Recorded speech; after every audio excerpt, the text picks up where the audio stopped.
ইটের তৈরি বাড়ি আমাদের যেসব আছে এগুলো অত্যন্ত ঝুঁকিপূর্ণ।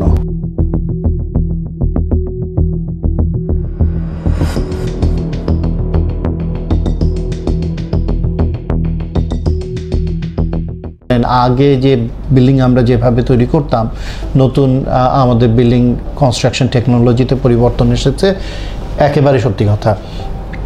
আমি এখানে একটু ডিটেইল বলতে চাই, যেটা হচ্ছে যে ইটের তৈরি বাড়ি পৃথিবীর বিভিন্ন দেশে দেখা গেছে এই ধরনের বাড়ি, যেগুলো ইটের তৈরি বা অনেক দেশে পাথরের তৈরি বাড়ি ভেঙে পড়ে সবচেয়ে বেশি মানুষজন মারা যায়।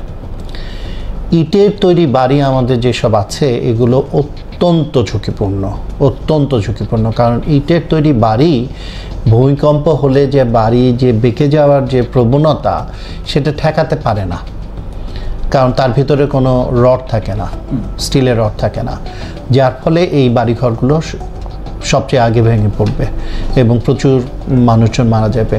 তো এটা যেমন এখন সেই ধরনের বাড়ি তৈরি করা থেকে মানুষ কিন্তু ধীরে ধীরে সরে আসছে, কংক্রিটের তৈরি বাড়ি করছে।